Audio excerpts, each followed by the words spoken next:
Hallo meine Lieben, wenn ihr dieses Video seht, dann bin ich auch schon auf meinem Nachhauseweg von 3 Tage Messe in Dortmund und ich habe da an 2 Tagen einen kleinen Vortrag gehalten und ich dachte, das Thema wäre auch für diejenigen spannend, die jetzt nicht mit dabei sein konnten.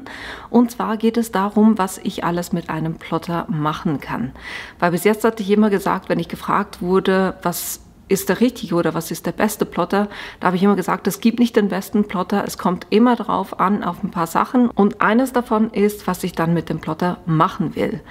Da habe ich dann oftmals auch die Frage bekommen, na, ich weiß gar nicht, was ein Plotter machen kann. Von dem her weiß ich auch nicht, was ich dann damit machen will. Und deshalb dachte ich mir, dass genau dieses Video für einige doch hilfreich sein könnte. Mehr dazu seht ihr auch gleich nach dem Intro.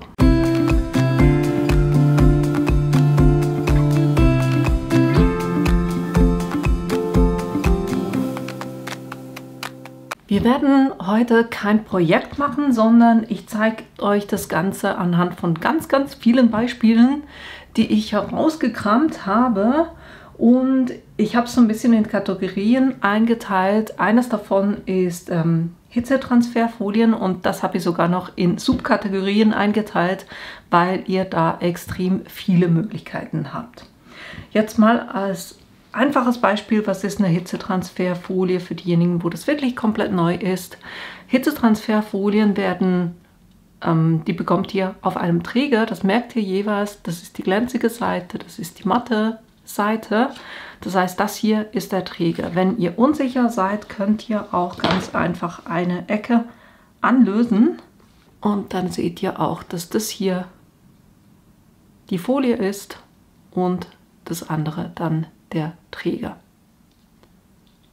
Den Träger seht ihr gerade nicht, aber einfach da, wo ihr jetzt nichts mehr seht, hier drunter, das ist der Träger. Warum ist das wichtig? Weil ihr Hitzetransferfolien zu 99% von der Rückseite schneidet. Das heißt, die Folie, die ihr nachher auf dem Rohling seht, zum Beispiel auf dem T-Shirt, ist diese Seite, wenn dann die Übertragungsfolie weg ist. Und deshalb müsst ihr das eben von der Rückseite schneiden. Das ist hier, wo der Kleber drauf ist. Spürt ihr nicht, der wird erst mit der Hitze dann aktiviert.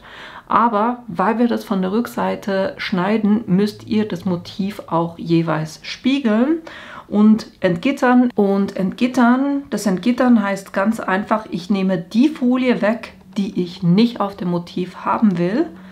Oder auf dem T-Shirt oder was auch immer ich beplotte. Das heißt, ich kann hier mit dem Haken ganz einfach die Folie wegziehen. Und wenn ihr die richtigen Schneideeinstellungen habt, dann sollte das eigentlich ziemlich einfach gehen, dass ihr hier die Folie abziehen könnt. Das war das ringsherum und jetzt habe ich hier noch einen kleinen Bommel. Und so ist das Ganze entgittert. Wie gesagt, das ist die Rückseite. Wenn ich das jetzt übertragen würde mit einer Hitzepresse, würde ich das auf den Stoff aufbringen und dann mit der Hitze drauf. Und wenn ihr die Anpresszeit und die Anpresstemperatur vom Hersteller beachtet, dann sollte es eigentlich auch relativ gut möglich sein oder sehr gut möglich sein, dass wenn ihr das dann übertragen habt, dass ihr diese Trägerfolie ablösen könnt. Bei mir jetzt natürlich nicht, weil ich habe sie nicht aktiviert, aber dass ihr dann die Trägerfolie ablösen könnt und dann hier die Folie auf zum Beispiel eurem T-Shirt drauf ist. So funktioniert Hitzetransferfolie. Die Ausnahmen, weil ich gesagt habe, 99% müsst ihr von der Rückseite schneiden, die zeige ich euch noch, aber das ist nicht in dieser Kategorie. Jetzt gibt es von den Hitzetransferfolien, von den einfachen, das ist jeweils so das Merkmal, die sehen in der Regel so aus, wenn man die überträgt. Und da habt ihr ganz viele Farben zur Verfügung. Ich habe jetzt hier beispielhaft nur 4 rausgeholt, respektive weiß und 3 Farben. Einfach, dass ihr das mal seht. Aber die haften dann eben so auf dem Beutel drauf. Und ich gucke da jeweils drauf, wenn ich die Struktur von dem, wo ich es drauf gemacht habe, in der Folie sehe, dann ist das in der Regel auch gut drauf. Ich verwende die Folie eben super gerne, zum Beispiel um hier solche Beutel zu beplotten. Und da seht ihr auch, wie filigran ihr da schneiden könnt, weil die Übertragungsfolie hier rückklebend ist, kann ich da wunderbar auch kleine Teile entgittern, respektive eben um die kleinen Teile herum entgittern. Müsst natürlich dann einfach gucken, dass das, was übrig bleibt, sich überhaupt noch mit dem Stoff verhaften kann. Aber hier hatte ich jetzt zum Beispiel so feine Strukturen vom Stoff her, dass ich sogar so kleine Punkte übertragen konnte. Das sind so 2 Beispiele. Was ihr mit der Folie auch machen könnt, ist zum Beispiel, ich habe hier ein Babybody gemacht und da wollte ich dieses Herz auch haben und ich habe das schwarze Herz auf die grüne Folie drauf gemacht. Das heißt, ich habe zuerst diesen grünen Balken gepresst, dann die Trägerfolie abgelöst, dann das schwarze Herz rein, auch gepresst, aber natürlich den Rest abgedeckt mit einem Backtrennpapier, weil ihr dürft nie direkt mit der Hitze auf die Folie drauf. Dann eben das gepresst, hier die Trägerfolie abgelöst und dann den Rest ringsherum auch noch drauf gemacht und das so gepresst. Das heißt, ihr könnt solche Folien auch stapeln und ich habe das im Speziellen, hier habe ich einen Hoodie gemacht, das ist der hier, das ist ein Motiv von Emma Pünktchen und ich habe das so sehr geliebt, dass ich gesagt habe, ich möchte das nicht weiß auf schwarz haben, weil das hat einen anderen Effekt. Deshalb habe ich ganz einfach ein Offset quasi ausgeschnitten aus einer weißen Folie und dann in schwarz den Rest drauf gemacht. Und nur damit ihr seht, wie filigran ihr dann so gehen könnt. Das ist dasselbe. Ich zeige euch die Größe von meinem Finger. Also hier wirklich extrem filigran. Und das hat wunderbar funktioniert, weil eben die eine Folie auf der anderen liegt. Solche kleinen Teile hätte ich nie direkt auf den Pulli drauf machen können. Und bei der Schrift habe ich es tatsächlich so gemacht, dass ich die ganz einfach entgittert habe. Das heißt, das Schwarze, was ihr hier drauf seht, ist die Farbe des Pullis. Das ist eine Möglichkeit. Das war jetzt hier eben, wenn ich Folie über Folie lagere, aber ihr habt auch die Möglichkeit, einen Knockout zu machen. Knockout heißt einfach, dass ich eigentlich überall, also die schwarzen Striche, darunter ist nichts. Das heißt, ich habe wirklich das schwarze Profil, also die Umrahmungsfarben, lag auf einer Folie, wo ich alles entgittert habe, wo eben keine Folie sein soll. Und dann habe ich das immer verwendet, um die anderen Elemente zu platzieren. Ist wieder weggenommen, gepresst, dann die nächste, also einfach eine Farbe nach der anderen gepresst. Aber was ihr bei so einem Vorgehen dann jeweils habt, ist, die Folie schrumpft ja immer ein bisschen, wenn ihr die presst und dann kann es dann eben vorkommen, dass ihr solche Blitzer habt. Das heißt, dass die Folie nicht genau mit dem Schwarzen zum Beispiel hier jetzt abschließt. Das habe ich an verschiedensten Stellen. Kann vorkommen, aber ich finde, das tut dem ganzen Design nichts. Das hat auch so wunderbar funktioniert und so könnt ihr eben auch mehrfarbig plotten und das auf eine, hier in meinem Fall auf eine Tasche aufbringen. Was ich hierzu noch sagen wollte, sind 2 Sachen. Einerseits, es gibt Folien, solche Flexfolien, Hitzetransferfolien, die für eine kurze Anpresszeit gemacht sind. Das heißt, da presst ihr dann zwischen 3 und 5 Sekunden. Die sind super, wenn ihr zum Beispiel auf ein Material etwas draufbringen wollt, was Hitze nicht so gut erträgt, wie zum Beispiel Softshell oder auch Kunstleder. Die mögen das ja nicht so sehr, von dem her könnt ihr da wunderbar eine solche Folie verwenden, zum Beispiel von Polytape. Die Turboflex ist eine, die ihr mit einer sehr geringen Zeit anpressen könnt. Das andere, was ich auch sagen wollte, es kann sein, wenn euer jetzt der Beutel zum Beispiel, der war vorher eingefärbt und ich hatte das nicht beachtet und diese Punkte, die ihr hier drauf seht, das ist nicht gewollt, sondern das ist eine Farbmigration. Das heißt, irgendwann, also im ersten Moment hat man das gar nicht gesehen, aber so nach einer Woche fing es dann an, dass hier plötzlich, als ob es schimmeln würde quasi. Das ist ganz einfach die Farbe, wo der Beutel mit eingefärbt wurde, dass die hochkommt. Ein guter Test ist hier, wenn ihr ganz einfach so ein Stück Folie noch habt, wo natürlich keine Flexfolie drauf ist, sondern wenn ihr ja etwas verpresst, könnt ihr die abziehen. Die hat immer noch Klebekraft. Wenn ihr sowas dann auf den Beutel drauf macht und das kurz mit der Hitze anpresst, dann könnt ihr gucken, wenn hier dann schwarze Farbe drauf ist, jetzt in diesem Fall, dann kann das sein, eben, dass dann die Farbe hochkommt und man kann das verhindern. Da gibt es auch solche sogenannte Colorblock-Folien.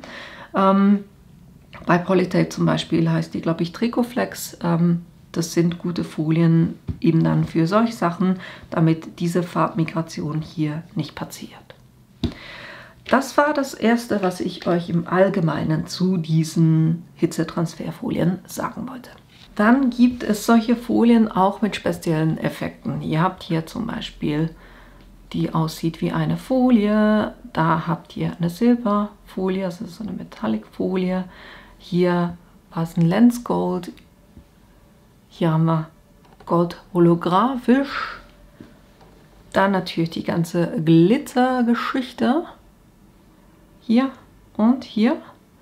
Dann hier so wie ein Carbonboard.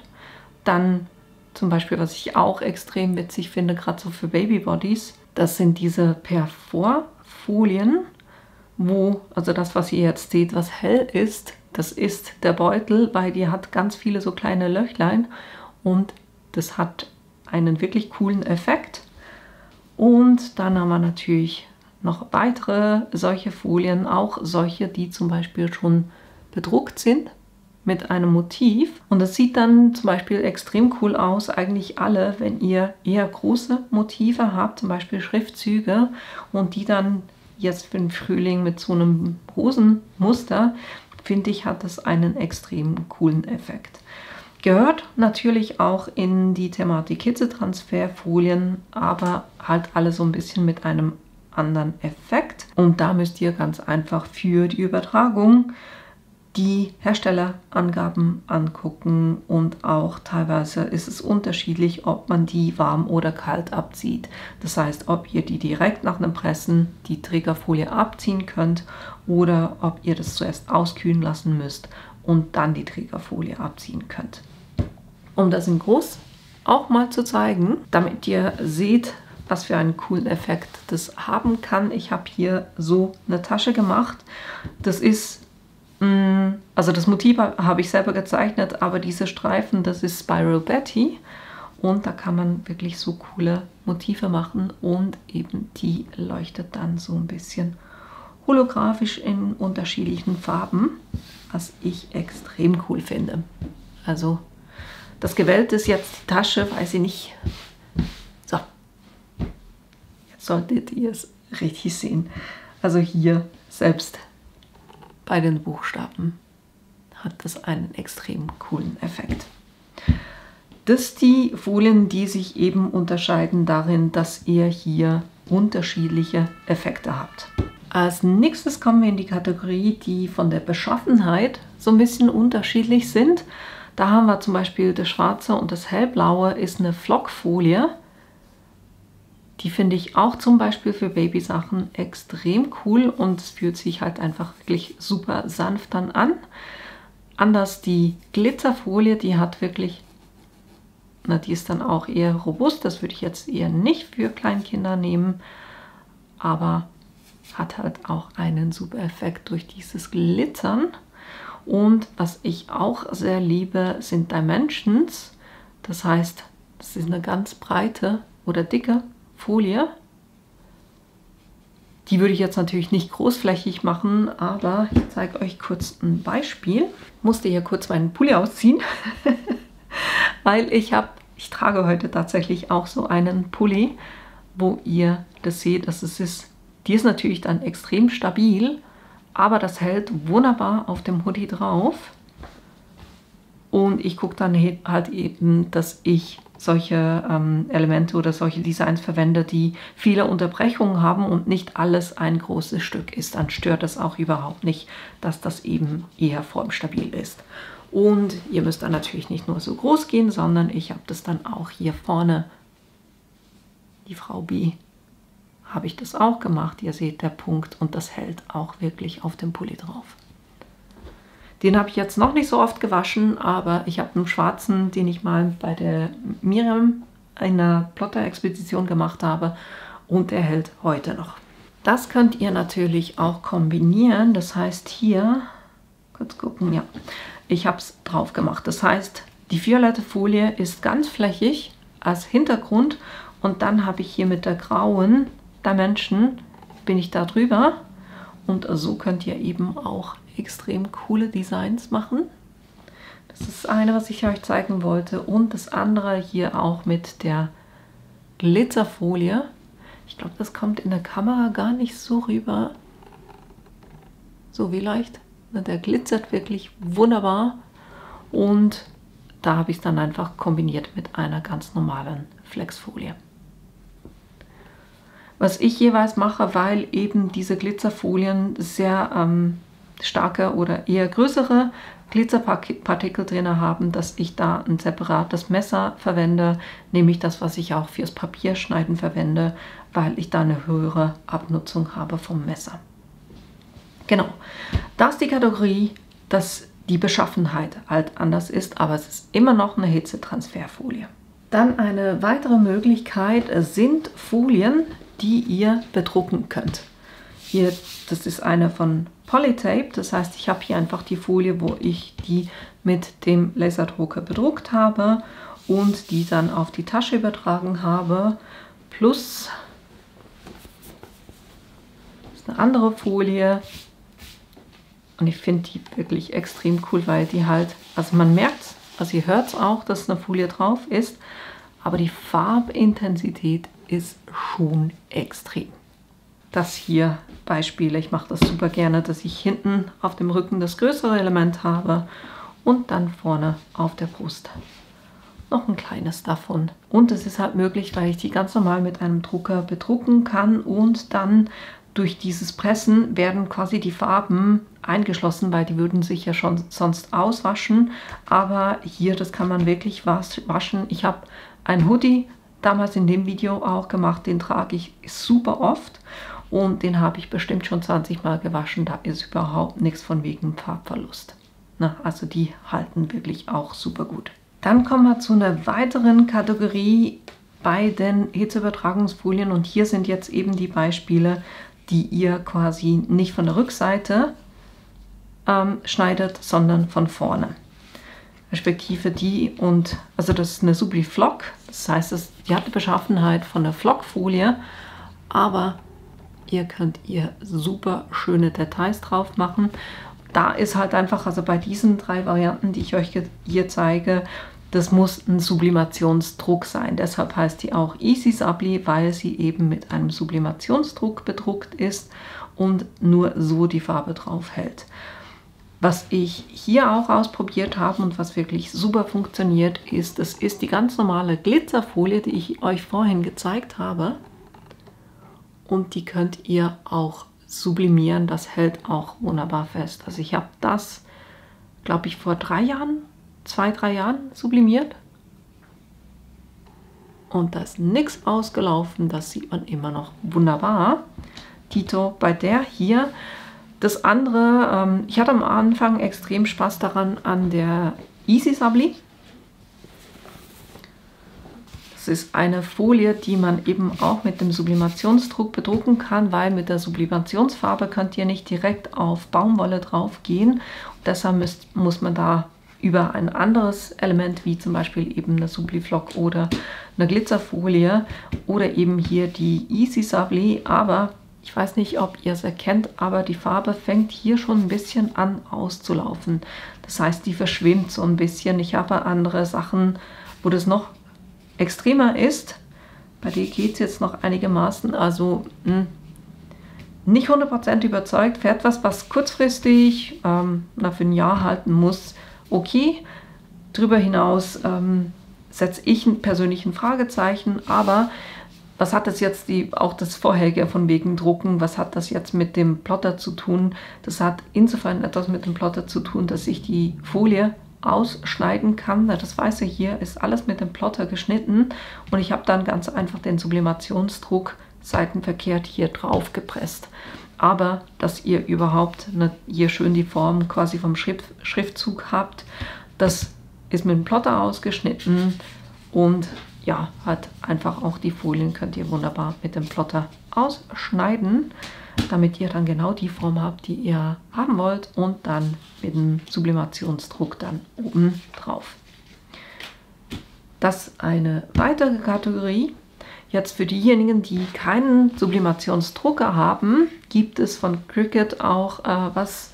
Das ist eine Infusible Ink und das ist eigentlich nichts anderes, als dass es ein Papier ist, was Sublimationsfarbe drauf hat. Und das könnt ihr dann, das liegt auf einem Träger drauf und das könnt ihr quasi dann so entgittern. Ihr seht, das ist schon robust. Deshalb könnt ihr auch nicht super filigran gehen, aber hier so ein Osterhase, sowas könnt ihr wunderbar auch schneiden und entgittern. Und das macht ihr dann damit. Ihr könnt einerseits auf T-Shirts gehen, also es muss, wenn ihr Stoffe habt, es muss unbedingt mindestens 80% Polyesteranteil drin haben, sonst findet dieser chemische Prozess nicht statt. Das heißt, hier habe ich ein Polyester-Shirt und das Rote, auch hier oben in der Mütze, plus das Schwarze, ist solche Infusible Ink, einmal in Rot, einmal in Schwarz, was ich entgittert habe und dann so aufs T-Shirt aufgepresst. Und da Sublimationsfarbe transluzent ist, gibt es kein Weiß. Also ihr könnt nicht weiß sublimieren und deshalb habe ich hier dann einfach noch die Glitzerfolie verwendet, um dem Santa-Hut auch noch diesen oder die Mütze zu vervollständigen, sagen wir es mal so. Jetzt geht die Infusible Ink nicht nur auf T-Shirts oder auf Textilien, eben Polyester-Textilien, sondern wenn ihr Sublimationsartikel habt, das ist eine Tasse, die ist speziell für den Sublimationsdruck beschichtet und da hatte ich so eine Folie, die dieses Karo-Muster hat in Rot. Und dann habe ich ganz einfach hier, anstatt dass ich das ringsherum jetzt um den Hasen herum abgelöst habe, habe ich ganz einfach die Schrift rausgelöst, plus diese kleinen Santas. Und so konnte ich das dann pressen mit einer Tassenpresse. Da braucht ihr wirklich eine hohe Hitze auch. Und so ist die Tasse dann auch spülmaschinenfest. Das heißt, da könnt ihr wunderbar die in die Geschirrspülmaschine reinmachen und die so waschen. Und ihr seht auch das ging jetzt hier wunderbar, weil alles ein Teil war, also das hing alles zusammen. So konnte ich das auch entgittern. Von der Schrift her, ja, würde ich jetzt nicht viel filigraner gehen als hier der untere Teil des Schriftzugs. Aber das ist eine Möglichkeit, wenn ihr eben keinen Sublimationsdrucker habt, dass ihr diese Infusible Ink dann mit dem Plotter schneidet und so auch Elemente habt, die ihr verpressen könnt. Das ist eine weitere Kategorie. Kommen wir noch zum letzten Thema, was die Hitzetransferfolien angeht. Und zwar, worauf kann ich das verpressen? Weil das, was ich euch gezeigt habe vorhin, waren Textilien. Aber das geht noch auf viel mehr Sachen. Zum Beispiel habe ich hier Filz. Das hat wunderbar funktioniert. Auch hier innen drin seht ihr den rosa Filz. Sowas könnt ihr wunderbar beplotten. Dann habe ich zum Beispiel Snap Pap. Hier so ein kleines Buchzeichen. Das funktioniert auch wunderbar. Dann habe ich Kunstleder. Hier so einen Schlüsselanhänger gemacht.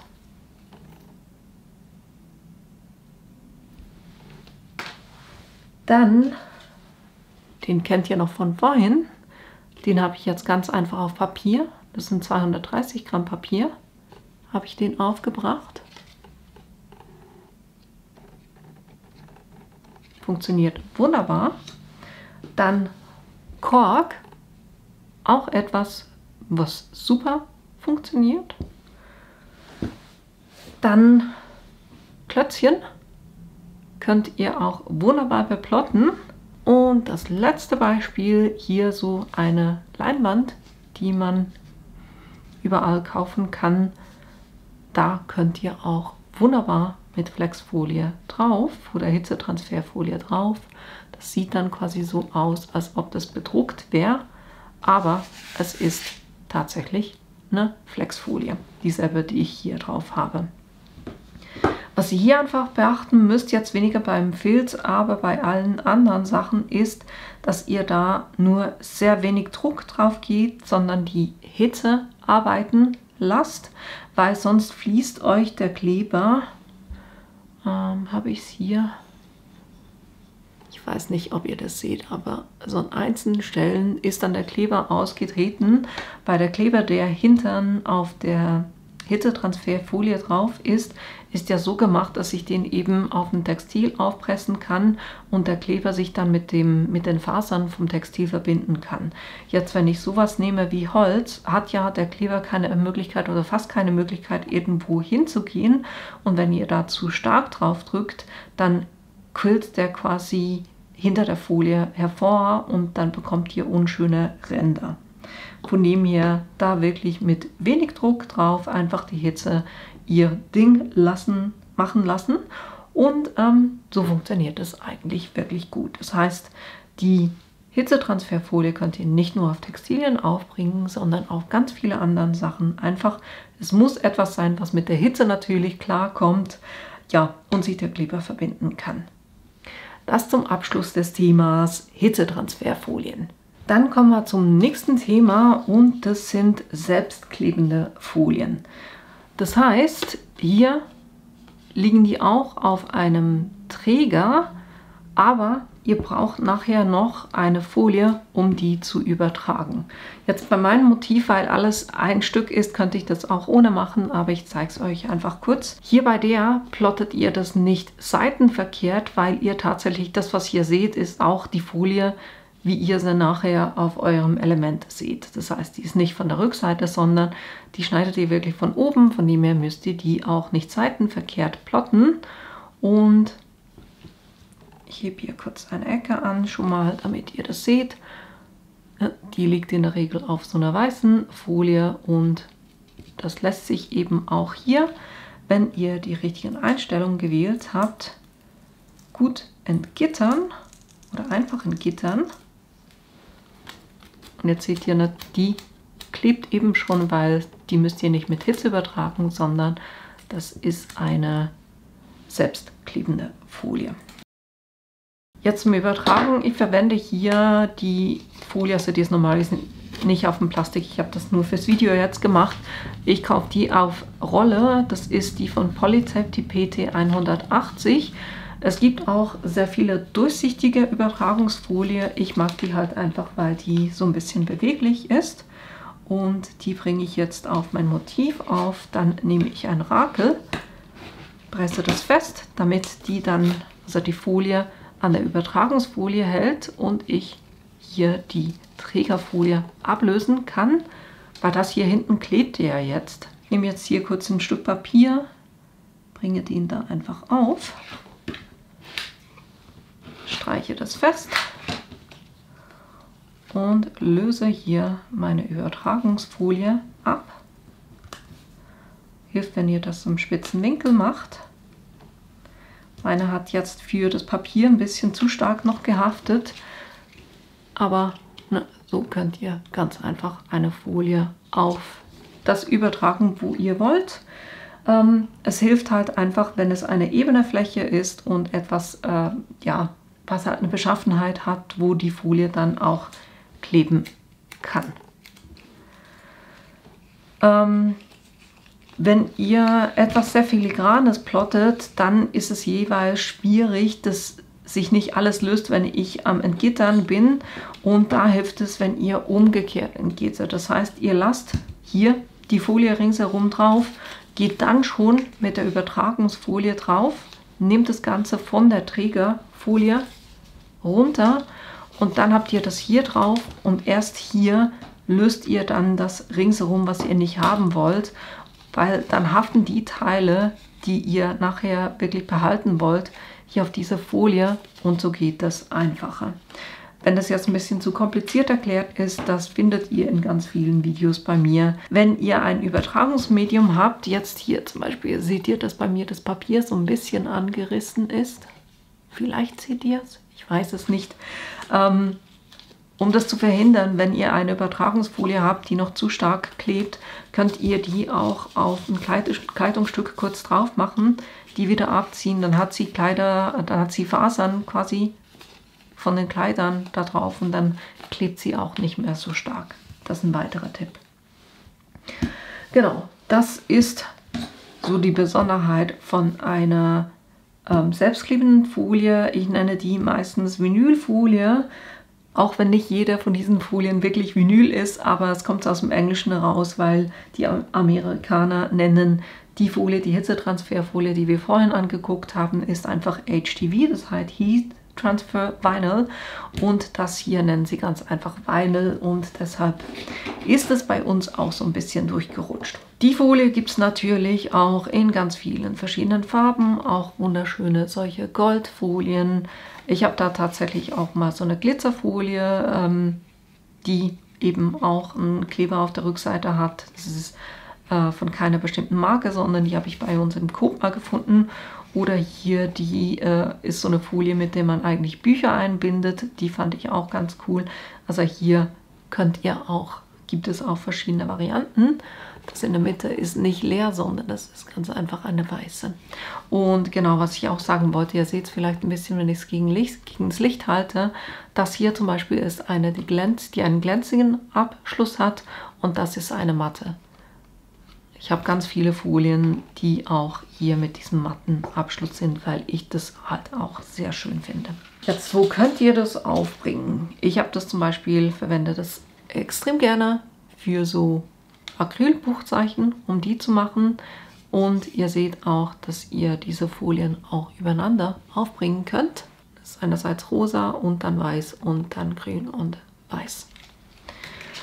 Und vom Platzieren her, findet ihr bei mir das auch in den Videos. Es hilft zum Beispiel, wenn ihr die platzieren wollt und nicht wollt, dass es sofort klebt, dass ihr das auf ein Backtrennpapier drauf macht und so das Ganze so ein bisschen ausrichten könnt. Und erst wenn ihr sicher seid, macht ihr die obere Ecke quasi dann drauf und könnt das Backtrennpapier drunter hervornehmen.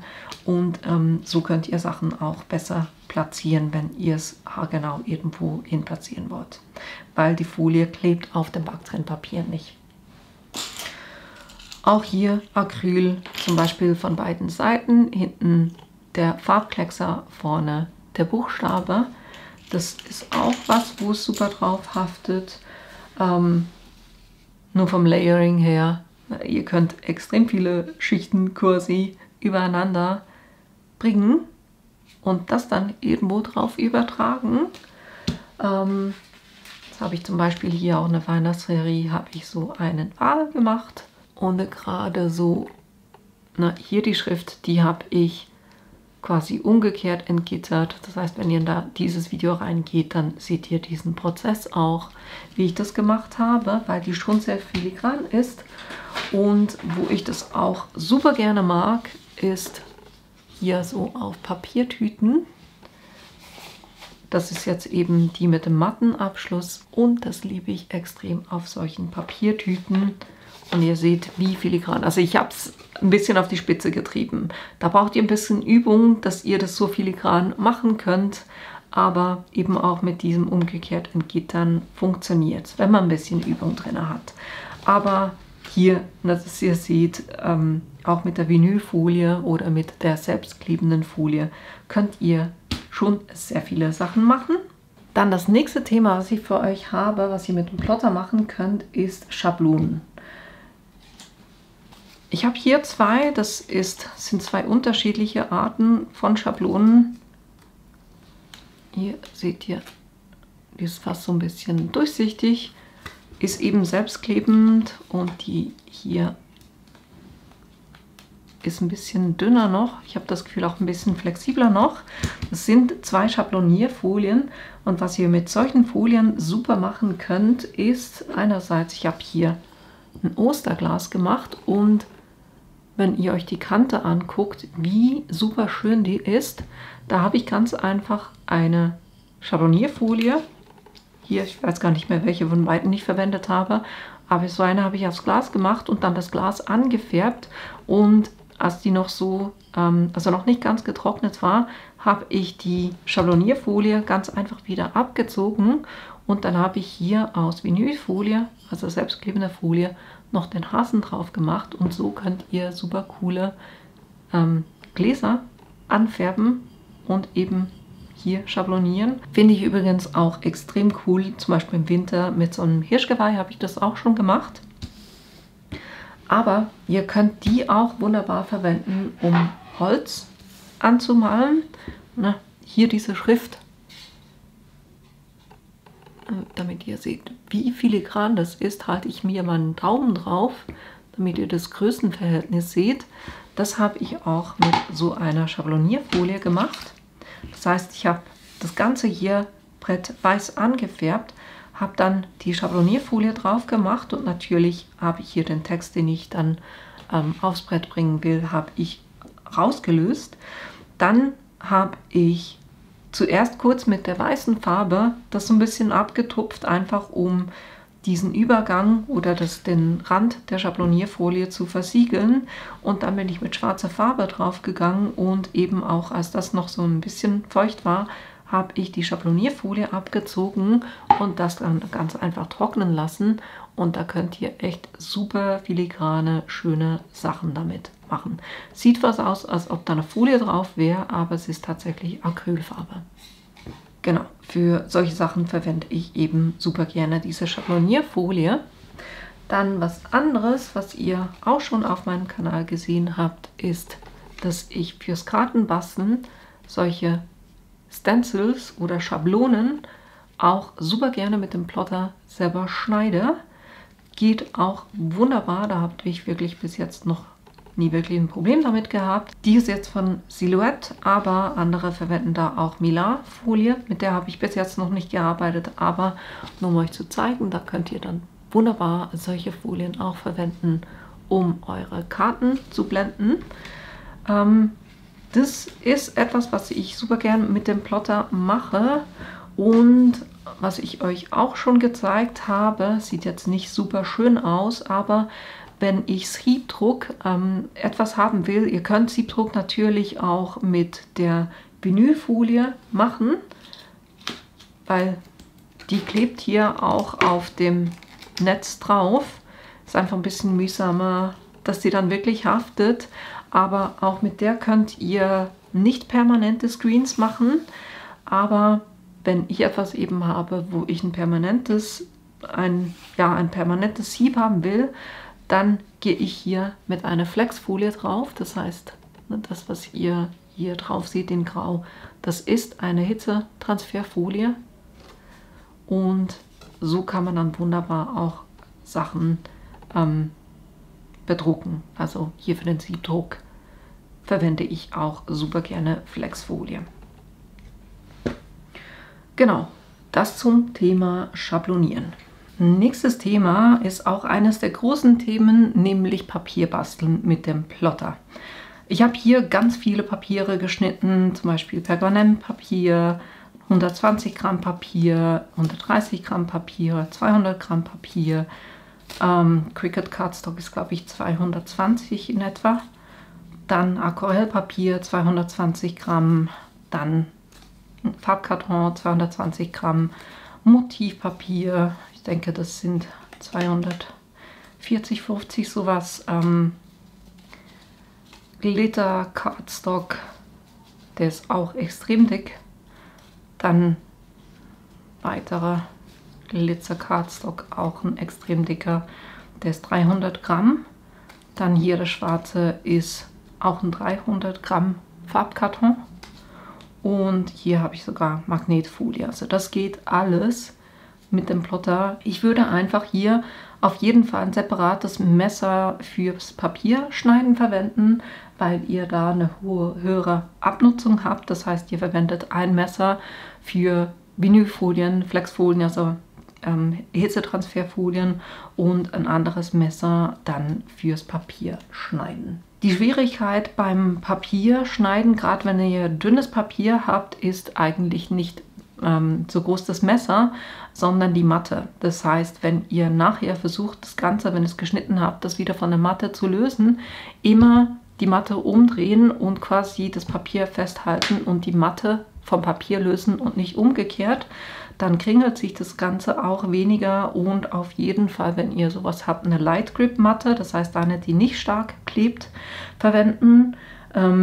Ich durfte an der Messe in Zürich tatsächlich auch schon die elektrostatische Matte für die Silhouette Cameo 5 verwenden oder ausprobieren. Die ist auch super, weil da könnt ihr super dünnes Papier damit schneiden und dadurch, dass es nicht durch einen Kleber festgehalten wird, sondern eben durch diese elektrostatische Anziehung, könnt ihr dann die wieder auflösen und so einfach quasi das Papier nur runterstreichen und das ist super auch für dünnes Papier. Was ich speziell darauf achten würde, wenn ihr gerne Papier bastelt. Na, ich komme eigentlich aus der Geschichte, eher bin ich zum Plotten gekommen. Ich habe zuerst Karten gebastelt und was ich überhaupt nicht mag, ist, wenn ich anstatt einer Falzlinie eine perforierte Linie habe. Mal gucken, ob ihr den Unterschied seht. Hier, das ist gefalzt. Das heißt, hier wurde mit einem Falzstift einfach die Falzlinie gezeichnet und so konnte ich dann das Papier quasi umlegen. Der ist von Cricut und ich glaube, Cricut ist tatsächlich auch der einzige, der eben Falzlinien wirklich mit einem Falzstift macht oder man die machen kann und bei den anderen arbeitet ihr mit Perforierungslinien. Das heißt, das sind ganz, ganz kleine Schnitte, immer mit einer Lücke und dadurch weiß das Papier dann auch, wo es sich legen muss. Aber ich mag das ganz ehrlich gesagt nicht wirklich gerne und von dem her, wenn euch das auch so geht, dann würde ich eher gucken, dass ihr einen Plotter habt, wo ihr eben Falzlinien machen könnt und nicht Perforierungslinien. Bei Cricut habt ihr dann trotzdem eben auch noch so ein Perforierungsmesser. Wird jetzt schwierig, ob ihr das seht. Die Zähnchen haben immer eine Lücke. Das ist dann aber eher gedacht, zum Beispiel, wenn ich irgendwas machen will, wo ich einen Block mache, um das Papier abreißen zu können. Dafür ist diese Klinge dann super. Was ihr zum Beispiel bei Cricut dann auch speziell habt, sind Kartenmatten. Also nur zum Zeigen, ihr könnt natürlich Karten und Umschläge auch machen ohne die Kartenmatte. Hier habe ich einfach ganz viele verschiedene Schichten aufeinander gebracht aus verschiedenen Materialien und dann auch den Umschlag. Das habe ich alles mit dem Plotter gemacht. Und jetzt bei Cricut zum Beispiel gibt es solche Kartenmatten, wo ihr hier das ablösen könnt. Das ist nur die Schutzfolie und dann könnt ihr quasi die Karte hier drunter klemmen und das hier oben festklemmen. Also das würdet ihr bis hier ganz hinten schieben. Ich mache das jetzt kurz und streiche es nicht fest. Und das würde dann hier drauf liegen. Dann könnt ihr zum Beispiel Sachen ausschneiden. Ihr könnt auch mit den Stiften arbeiten und dann das wieder rauslösen. Und dann habe ich hier zum Beispiel ganz einfach so ein holographisches Papier dahinter geklebt, das dann hervorguckt. Dasselbe hier auch und dasselbe auch hier. Wie gesagt, ihr könnt mit der Kartenmatte arbeiten, aber ihr könnt natürlich auch Karten basteln ohne Kartenmatte. Dann könnt ihr zum Beispiel den Rohling einfach, ihr könnt durch den Plotter schneiden lassen, aber den könnt ihr natürlich auch mit einem Schneider und Falzbrett schneiden und dann einfach diese Elemente auf die Karte drauf machen. Was ich hier zum Beispiel auch gemacht habe, ist so fürs 2022, fürs neue Jahr, so einen Aufsetzer. Auch alles mit Glitzerkarton gemacht. Und wofür ich es auch super gerne verwende, ist, um mit Digi-Stamps zu arbeiten. Das heißt, hier so ein Digi-Stamp, wenn ihr einen Plotter habt, der ein Drucken und dann Schneiden machen kann, könnt ihr wunderbar eben sowas ausdrucken, dann entsprechend ausschneiden. Dann mache ich jeweils noch blanke Teile dahinter, damit ich dann wirklich ein schön dickes Element habe, das ich dann zum Kartenbasteln verwenden kann.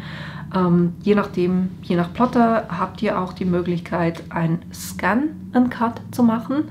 Das heißt, es ist nicht ein Drucken und dann schneiden, sondern es ist ein Scannen und dann schneiden.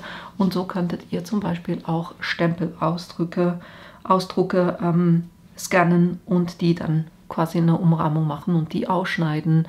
Das kann zum Beispiel der Brother Plotter. Oder für die Silhouette Cameo gibt es die Picscan-Matte, mit der könnt ihr das auch wunderbar machen. Und jetzt gerade so, wenn ihr dann zum Beispiel mit Silhouette arbeitet, diese Pop-Up-Karten, da gibt es ein Modul im Silhouette Studio drin, wo ihr die dann so entwerfen könnt und so ganz einfach eure eigenen Pop-Up-Karten machen könnt. Das zum Thema Papierbasteln. Das nächste Thema ist Arbeiten mit Stiften. Hier habe ich zum Beispiel eine Karte, wo ich ganz einfach mit mit wasserfarbenen Hintergrund gestaltet habe und dann mit einem Stift dann die Blume gezeichnet habe. Bei den meisten Plottern ist es so, dass ihr ganz einfach mit den Stiften vom entsprechenden Hersteller arbeiten könnt. Bei Brother ist es ein bisschen anders. Die haben hier einen Universal-Stiftehalter. Oder bei Brother, es gibt glaube ich auch andere, aber bei denen jetzt speziell einfach das, dass ihr hier quasi einen Stift reinmachen könnt. Ich nehme jetzt hier extra einen Bleistift einfach mal. Das dann quasi herunterfahren lassen könnt, bis es den Boden berührt. Und dann könnt ihr das festmachen. Das ist zu groß. Es gibt 2 verschiedene Größen. Ich habe jetzt hier gerade den falschen, aber einfach um das Prinzip zu erklären. Und wenn ihr das Thema habt, dass der Stift hier nicht richtig hält und dann beim Plotten hochrutscht, könnt ihr ganz einfach auch, ich habe so ein Plastik quasi von einem anderen Stift genommen, das könnt ihr um den Stift herum machen, da wo die Zähnchen sind dann, und so wird es dann auch besser festgehalten. Das als kleiner Tipp hier, aber eben hier die Möglichkeit, dass ihr dann nicht nur die Stifte vom Hersteller verwenden könnt, sondern auch andere Stifte. Auch was Spezielles, was ich hier erwähnen möchte, es gibt nicht nur normale Stifte, sondern zum Beispiel hier auch Stoffstifte. Das ist auch was es gibt. Und eine andere spezielle Art von Stiften sind die Sublimationsstifte. Das heißt, wenn ihr eben keinen Sublimationsdrucker habt und nicht mit der Infusible Ink arbeiten wollt oder die euch zu wenig filigran ist, dann habt ihr die Möglichkeit, mit Sublimationsstiften zu arbeiten. Ich fand das bis jetzt nicht so prickelnd und habe die dann eher verwendet, um Hintergründe zu gestalten. Das heißt, ich habe hier ganz einfach, das ist eine Sublimationstasche und da habe ich dieses Orange, habe ich ganz einfach die Farbe vom Stift mit ein bisschen Wasser verwässert und dann so den Hintergrund gestaltet. Und dadurch, dass es Sublimationsfarbe ist, hält es jetzt auch bei jedem Waschgang, das bleibt drin, aber ich habe halt trotzdem so diesen Wasserfarben-Effekt.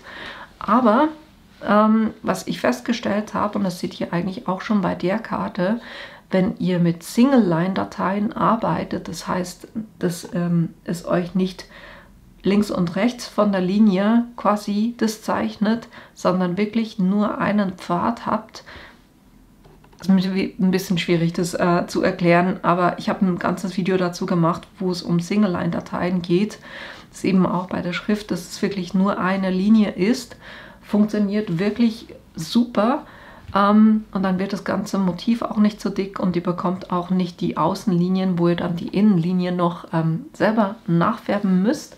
Und ich habe das jetzt auch mal mit den Sublimationsstiften ausprobiert und eine Tasse so gepresst und ich finde, die ist wirklich super geworden. Also man sieht immer noch, wo der Stift angesetzt hat, hier beim Ende, wo er dann wieder angesetzt hat, um die Kurve zu machen. Aber trotzdem ist es ein massiv besseres Ergebnis, als wenn ich so normale Dateien habe, wo ihr eben zuerst außen zeichnet und dann innen zeichnet von der Linie. sondern hier eben nur wirklich eine Linie macht. Und dann habe ich auch meinen selbst gezeichneten Teddy da auch noch drauf gebracht und habe dann einfach, also ich habe eben alles Single Line und dann die Linien zeichnen lassen und dann habe ich ganz einfach von Hand mit demselben Stift das noch ausgefärbt. Die Nase zum Beispiel, die muss schwarz sein, die Augen müssen schwarz sein, hier die Innenteil der Ohren, die Herzen wollte ich schwarz machen und dann habe ich auf das Blatt einfach noch so Punkte gemacht. Und ich finde, so ist die doch richtig cool geworden. Das heißt, ich korrigiere meine Meinung hier so ein bisschen zu den Sublimationsstiften. Ich mache es immer noch nicht, wenn es zu dick ist, aber für Single-Line-Motive, finde ich, bekommt ihr da wirklich super Ergebnisse. Auch das eben eine Art von Stiften, halt einfach eine spezielle Art von Stiften. Jo, das zum Thema Stifte. Als nächste Kategorie haben wir das Thema Foilieren. Und da haben wir unterschiedliche Vorgehensweisen, sagen wir es mal so. Cricut zum Beispiel arbeitet mit Druck. Das heißt, diese Karte hier, da war eine Folie drauf und dann wurde mit diesem Stift einfach mit Druck der Linie entlang gefahren und so wurde die Folie hier reingepresst und die konnte ich dann wieder wegnehmen und dann ist die Folie halt genau da, wo eben der Stift die ins Papier reingedrückt hat. Und wenn ich von Folie spreche, das sind solche Folien. Bei Silhouette haben wir ein anderes Vorgehen. Das heißt, wir haben hier ein Tool, was durch diese Zähnchen am Strom angeschlossen wird und das dann heiß wird. Das heißt, wir arbeiten hier nicht mit dem Druck, sondern wir arbeiten hier mit Hitze, dass die Folie wirklich schön sich mit dem Papier verbindet. Beim Papier könnte man sagen, ja, macht jetzt noch nicht so groß den Unterschied, aber wo es den Unterschied macht, ist zum Beispiel, wenn ich Materialien wie Snap-Pap oder Kunstleder dann foilieren will.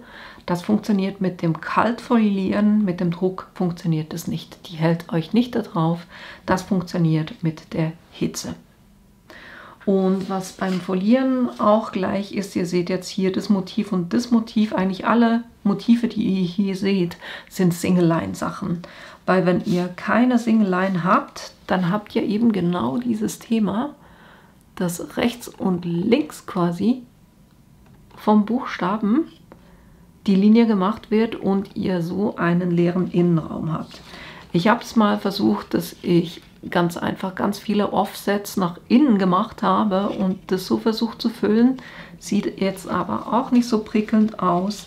Hier hatte ich es dann so gemacht, dass ich ganz einfach das von Hand dann mit einem Vollquill-Pen noch nachgefahren habe. Ja, wenn es feine Schriften sind, dann fällt es nicht so stark auf, dass es 2 Linien sind. Aber eben hier bei so fetten Schriften, da fällt es dann schon wesentlich auf. Und ich finde es halt einfach nicht so schön. Und deshalb fürs Foilieren gucke ich eigentlich immer drauf, dass ich Single-Line-Motive habe und Single-Line-Schriften. Die Möglichkeit mit der Hitze, die gibt es auch für andere Plotter. Das hier ist der Vollquill Pen von We Are Memory Keepers und da gibt es verschiedene Adapter, wo ihr je nach Plotter dann einen unterschiedlichen Adapter verwenden könnt und das dann auch mit eurem Plotter verwenden könnt. Hier müsst ihr einfach drauf gucken, die Plotter sind per se jetzt, ne, also hier natürlich habt ihr immer noch Garantie, weil das wurde ja dafür gemacht, aber bei den anderen Plottern, wenn ihr da dann mit Hitze drauf geht, verfällt euch die Garantie, weil ihr den Plotter anders nutzt, als er vorgesehen ist. Von dem her eigenes Risiko hier, was ich, bevor es das hier gab, habe ich den oft verwendet und dann halt einfach eine hitzeresistente Matte auf meine Matte, auf meine Schneidematte drauf gemacht und den quasi außerhalb vom Plotter aufwärmen lassen. Ihr dürft dann halt einfach hier vorne nicht mehr das berühren, weil es wird richtig heiß. Aber ich habe dann einfach den wirklich erst reingemacht in den Plotter, als er heiß war und bereit war loszulegen. Aber das Unbequeme ist, ihr müsst hier den USB-Anschluss, den müsst ihr immer am Strom haben. Ich habe eine Powerbank dann halt einfach dran gemacht, aber naja, ist natürlich wesentlich komfortabler, wenn ihr nicht eine zusätzliche Stromquelle braucht, sondern das Ganze einfach in den Plotter reinmachen könnt und dann damit folieren könnt. Also hier die verschiedenen Möglichkeiten. Ich finde halt einfach die Ergebnisse extrem cool.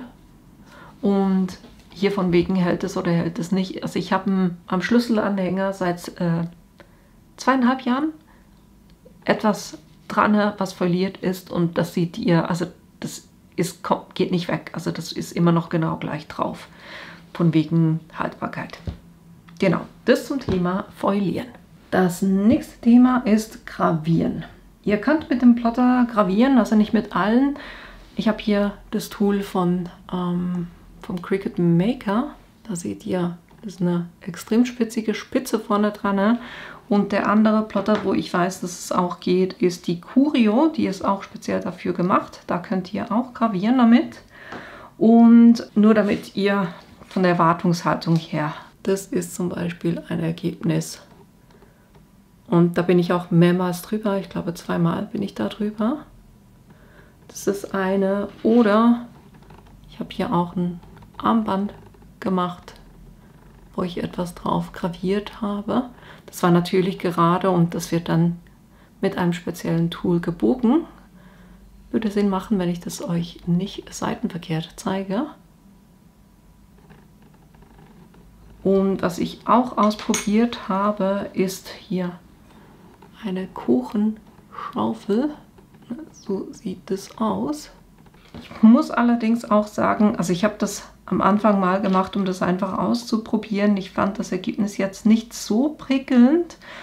Und hier auch wieder das Thema, dass es die Außenlinien quasi zeichnet oder graviert und nicht den Innenteil. Und ich habe mittlerweile auch einen Laser, von dem her, ja, ist für mich halt einfach, es ist kein Vergleich. Also mit dem Laser bekommt ihr da komplett andere Ergebnisse. Und ich bin dann halt einfach übergegangen, dass ich das mit dem Laser mache und mit dem Plotter gar nicht mehr, weil es dauert auch extrem lange und ich finde das Ergebnis halt einfach nicht so extrem schön. Und es ist auch, na also, ich weiß nicht, ob ihr es hört. Also hier beschädigt ihr quasi schon das Metall. Ja.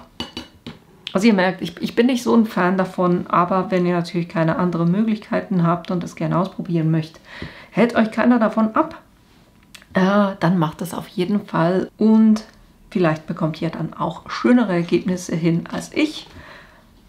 Wie gesagt, ich mache das dann doch lieber mit dem Laser, aber ich wollte euch einfach zeigen, dass ihr das machen könnt und wie dann die Resultate aussehen. Und was ich auch noch sagen wollte, wenn ihr sowas macht, braucht ihr natürlich die stark klebende Matte, weil das Ding darf nicht verrutschen und ihr geht da schon mit ordentlich Druck drauf. Von dem her ist die Wahrscheinlichkeit, dass es sich verschiebt, ist da. Ich mache das zum Beispiel, oder ich habe das so mit Schablonen gemacht, dass ich quasi mehr Fläche hatte, wo das nicht verrutschen kann. So konnte ich das dann schöner platzieren und das dann zusätzlich auch noch mit Malerkrepp an dieser Schablone befestigen und das dann auf die Matte legen. Hier als kleiner Tipp. Das nächste Thema ist auch wieder etwas mit dem Cricut Maker. Ich weiß, es hat ein bisschen viel von Cricut mit dabei, aber die haben halt auch super viele verschiedene Tools und deshalb kann ich euch halt auch ein bisschen mehr damit zeigen. Hier geht es ums Embossen oder Debossen, je nachdem, was man macht. Und das ist so ein Stift, der wirklich eine ganz, ganz, ganz kleine Spitze hier vorne hat. Und wenn ihr das, also ihr werdet es fast nicht erkennen. Ich habe das versucht, so auf einem Glanzkarton zu machen. Ja, sieht man nicht wirklich viel. Ich glaube, gedacht ist es eher für so Metallblätter. Hatte ich nicht. Ich habe aber was anderes gesehen, was ich dann ausprobiert habe und mit dem bin ich super zufrieden. Das heißt, ich habe zuerst hier eine ganz dünne Graupappe. Die ist wirklich super, super dünn. Und die habe ich auf die Matte gelegt und das ausgeschnitten und mit einem 1 mm Versatz zum originalen Motiv. Das heißt, hier bin ich ein bisschen weiter raus als das Motiv, was ich nachher embossed habe. So habe ich das ausgeschnitten, das Ganze einfach auf der Matte liegen lassen und dann das Debossing-Motiv, dadurch, dass ich da auch eine Linie ringsherum gemacht hatte oder ein Quadrat ringsherum gemacht hatte, konnte ich das schön platzieren, auch auf der Matte. Das heißt, ich habe zuerst geschnitten, dann das Papier draufgelegt und dann mit dieser Debossing-Spitze das nachfahren lassen. Und dadurch bekommt ihr halt einen schönen, tiefen Effekt. Rückseite, man kann es von beiden Seiten verwenden. Ich finde es schöner von vorne. Und das finde ich schon richtig cool, weil es ist ähnlich wie mit einem Embossing-Folder, so eine Prägerschablone, die ihr mit der Präge- und Stanzmaschine verwendet. Finde ich schon richtig cool.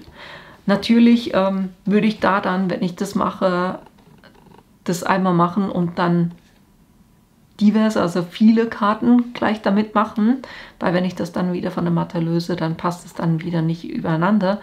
Von dem her einfach einmal schneiden, dann ein paar Karten machen und ja, dann könnt ihr das nächste Mal irgendein anderes Motiv verwenden. Aber nur von der Dicke her, da könnt ihr irgendwas, keine Ahnung, Kellogg's Verpackung oder so verwenden. Ja, und damit wirklich coole Embossing-Sachen machen. Na, das ist eine weitere Möglichkeit, was ihr mit dem Plotter machen könnt. Das nächste Thema ist Punchen. Das kenne ich bis jetzt nur vom Brother Plotter und von der Silhouette Curio, wo man punchen kann. Und zwar ist das hier eine ganz spitze Nadel, die dann, je nachdem wie ich das Muster festlege, das Papier löchert quasi. Das sind dann ganz kleine Löchlein. Und so kann man dann wunderbar mit Stickgarn das Ganze nachsticken. Ist eine super Sache auch für vom Fernseher. Ich hatte da mal eine Weihnachtskarte euch auch gezeigt, wo ich dann einfach mit Vierecken quasi das gemacht habe und so ein cooles Rentier auf einer Karte. Das heißt, Pixel Art, wenn euch das was sagt, ist natürlich super dann auch möglich mit sowas. Finde ich eine wirklich coole Sache und eben hier habe ich zum Beispiel das Tool von Brother. Das nächste, was viele gerne machen, ist Sticker bedrucken und da gibt es viele verschiedene Arten von Sticker, dünne, dicke, Craft, durchsichtige, holographische, also da viele verschiedene Möglichkeiten.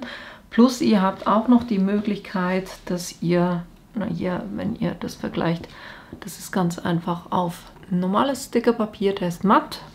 Und dann habe ich denselben nochmal, wo ich eine Effektfolie drüber gemacht habe und dadurch, ich hoffe ihr seht es, ja so seht ihr es, hat die so kleine Sternchen.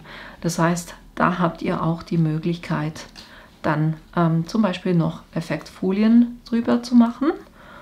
Jo, bei den Stickern, da muss man halt sagen, dass ihr gucken müsst, dass ihr einen Plotter habt, wo ihr einen Print, einen Cut oder einen Drucken und dann Schneiden machen könnt. Zum Beispiel bei der Cricut Joy, der ganz kleinen, da ist es nicht möglich, aber bei anderen, zum Beispiel beim Brother Plotter, bei der DX-Serie, könnt ihr ein zusätzliches Modul kaufen, das dann funktioniert. Bei anderen eben Maker geht es wunderbar. Curio, Cameo, Portrait, also die Silhouette-Maschinen, da geht es eigentlich auch. Speziell bei Brother, was der zusätzlich kann, ist eben, dass er auch einen Scan-and-Cut machen kann. Das heißt, da könntet ihr dann auch ein Scannen und dann Ausschneiden machen. Hier für Sticker, da arbeitet ihr ganz einfach mit Passmarken. Das heißt, ihr bereitet es im Plotterprogramm vor und wenn ihr das dann aus dem Plotterprogramm an den Drucker sendet, dann druckt er zusätzlich Passmarken an den Ecken und das verwendet dann der Scanner im Plotter drinne um dann zu wissen, wo er denn schneiden muss, nachdem er diese Passmarken eben abgefahren hat. Aber das ist auch eine coole Sache, eben, dass man seine eigenen Sticker dann erstellen kann. Nächstes Thema sind Strasssteine. Das heißt, dass ihr hier, je nachdem, was für ein Motiv ihr gerne haben möchtet, ich habe hier ein Herz gemacht, dass ihr so Strasssteine auf Textilien übertragen könnt, weil die haben hinter drin einen Kleber dran und da könnt ihr dann mit der Hitzepresse drauf und das haftet dann auf euren Textilien. Was ihr mit dem Plotter macht, das ist hier so eine samtige Folie, die einen Rückkleber hat und dahinter ist ein Karton. Und da schneidet euch der Plotter ganz einfach diese kleinen Kreischen aus. Und dann könnt ihr von den Strasssteinen da einfach drauf geben. Dann habt ihr hier so eine Bürste, wo ihr dann quasi das herumschiebt. Und immer wenn ein Steinchen dann quasi hier einmal auf der richtigen Seite liegt und im Loch drin ist, dann bleibt es auch da. Und so könnt ihr die Strasssteine quasi so verteilen, bis in jedem von diesem Löchlein ein Strassstein liegt.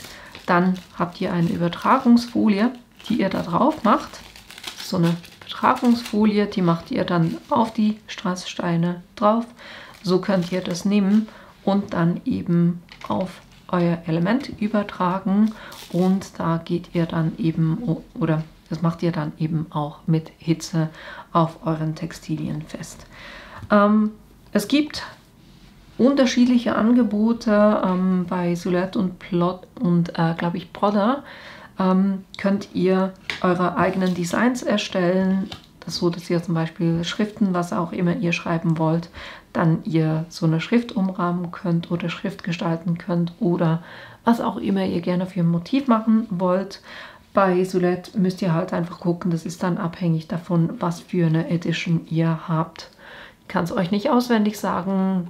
Ich würde behaupten, das ist in der Designer Edition Plus. Ab dem Abo sollte das mit dabei sein. Aber behaftet mich nicht drauf. Ich persönlich stehe ja nicht so auf Bling Bling. Aber ich wollte das natürlich auch ausprobieren. Und eben, ihr seht, es funktioniert und die haften auch wirklich gut hier drauf. Wir kommen schon zum drittletzten Thema. Oder in Anführungszeichen schon. Und das ist alles, was ihr mit einem Rollmesser schneiden könnt. Ich habe jetzt hier das von Cricut, das gibt es auch bei Prodder und das gibt es auch bei Silhouette.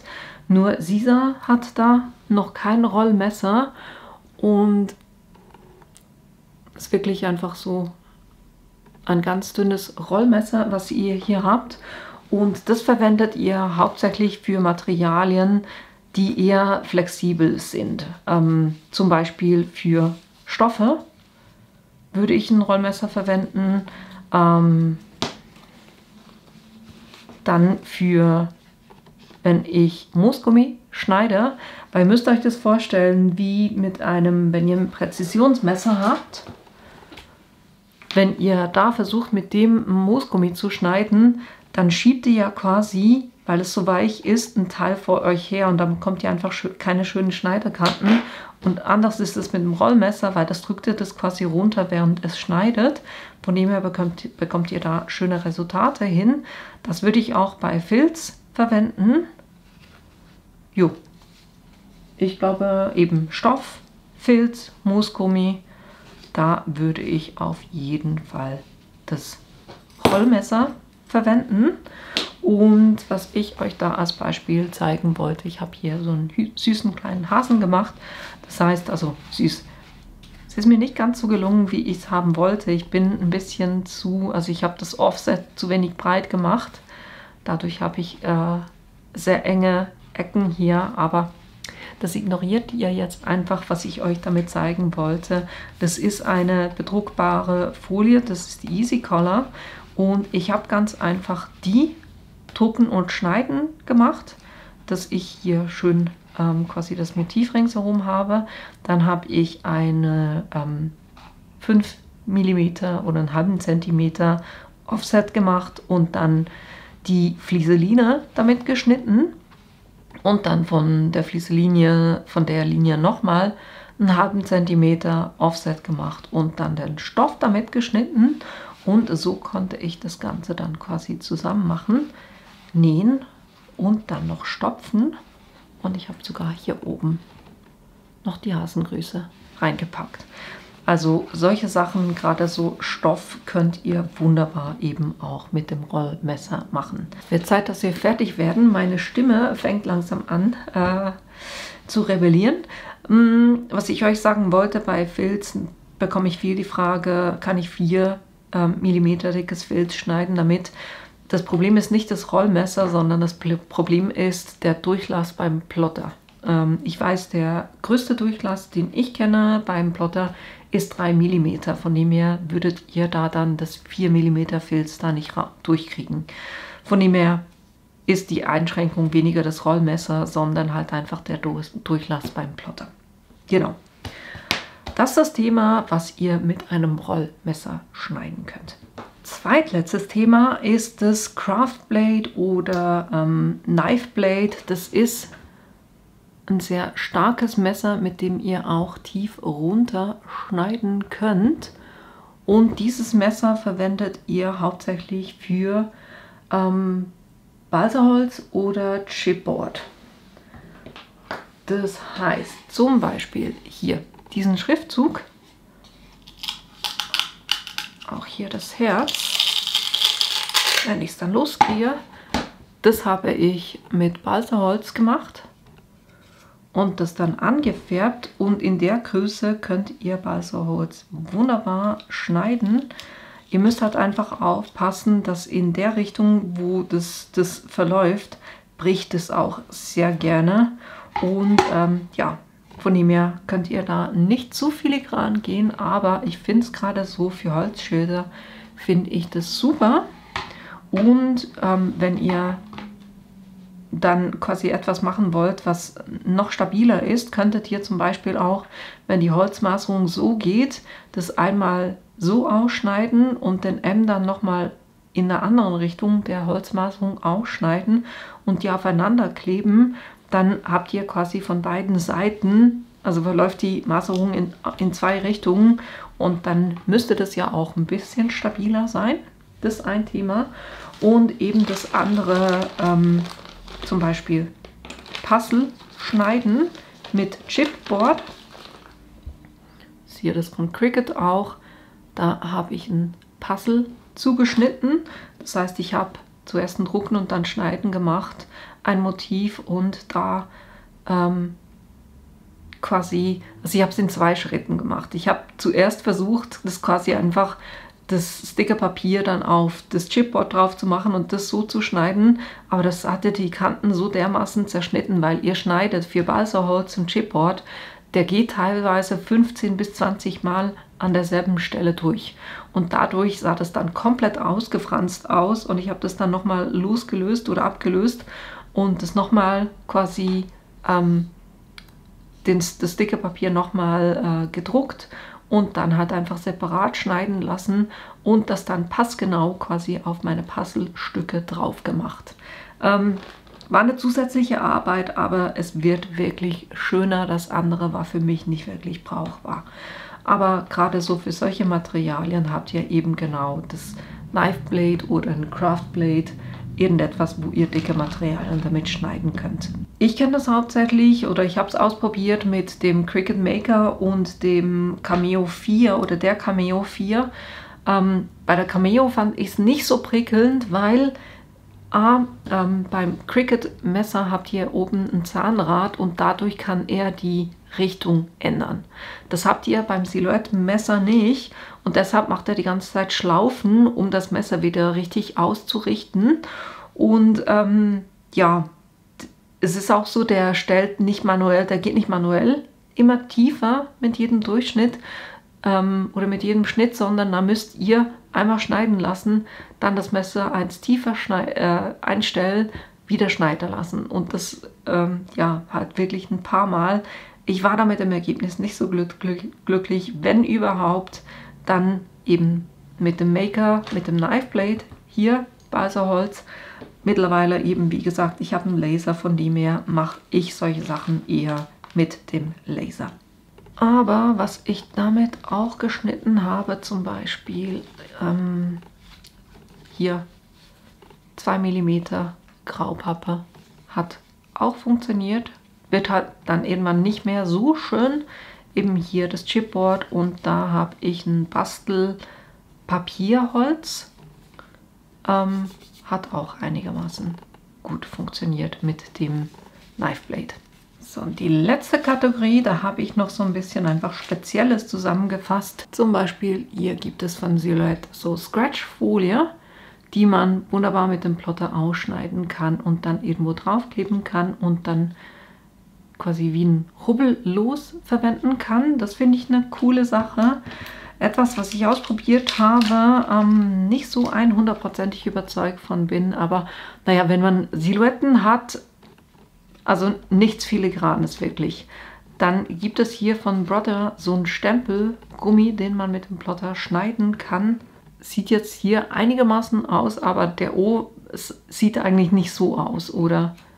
Weiß auch nicht, ob ihr das seht, also die Buchstaben sind schon angeknackst. Also ein wirklich schönes Ergebnis bekommt ihr damit nicht, aber naja, wenn ihr halt etwas groß, also eine Silhouette machen wollt, jetzt hier beim Rentier, war das echt gar nicht mal so schlecht, was da rauskam bei. Aber einfach zu sagen, das gibt es als Möglichkeit. Es gibt zum Beispiel Schieferpapier, was man mit Kreidestiften bemalen kann. Da könnt ihr auch Motive quasi mit dem Plotter ausschneiden. Es gibt bedruckbare Magnetfolie, die ihr ganz einfach mit eurem Inkjet-Drucker bedrucken könnt und dann in der Form, wie ihr das haben wollt, dann mit dem Plotter ausschneiden könnt. Habe ich hier noch etwas, was ich vergessen habe? Das hatten wir. Acetatfolie geht auch. Kunstleder geht auch. Das würde ich übrigens auch mit dem Rollmesser eher schneiden. Und ich würde sagen, den Rest hatten wir. Snap-Pap. Jo, den Rest hatten wir. Von dem her bin ich durch mit den ganzen Themen. Und ich bin sicher, es gibt auch noch weitere Sachen, die man mit einem Plotter schneiden kann oder wo es spezielle Tools dafür gibt. Das sind jetzt einfach alle Sachen, die ich kenne, die ich schon mal ausprobiert habe. Und ihr seht, es ist wirklich mehr als nur ein bisschen Folie schneiden, sondern da könnt ihr wirklich echt viel machen mit einem Plotter.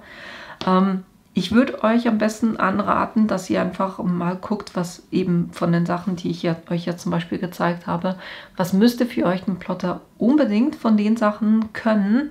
Und dann könnt ihr den Gegenvergleich machen, wo ihr dann quasi eine Liste habt, wo ihr sagt, ne, zum Beispiel der Brother DX Plotter, der kann das, erfüllt meine Kriterien hier, hier, hier. Der Cricut zum Beispiel Maker erfüllt die Kriterien, Cameo 5 erfüllt die Kriterien, jetzt nur als Beispiel von den Plottern her. Und dann könnt ihr sagen, okay, welcher von den Plottern erfüllt quasi am meisten von meinen Kriterien und ja, euch dann den Plotter noch ein bisschen genauer angucken. Das wäre so, wie ich vorgehen würde. Ja, und das war auch mein Ziel, eben euch heute wirklich zu zeigen, was man alles so mit einem Plotter machen kann, damit ihr euch dann quasi angucken könnt, was ihr genau damit machen wollt und welcher von den Plottern das auch kann. Ja, für diejenigen, die ihren Lieblingsplotter schon gefunden haben und ja, heute einfach nach neuen Inspirationen gesucht haben, was man denn noch machen könnte. Ich hoffe, da war auch für euch etwas dabei. Jo, und ich würde sagen, ich bin durch. Das war jetzt echt viel zum Reden für mich und zum Erzählen. Ja, ich hoffe, das Video in der Form mal hat euch gefallen, dass da wirklich etwas auch Hilfreiches für euch mit dabei war. Ja, und dass ich euch in einem meiner nächsten Videos wiedersehe. Bis bald! I have tried, yeah, to become better. But I'd lie again if I said it, it'll last.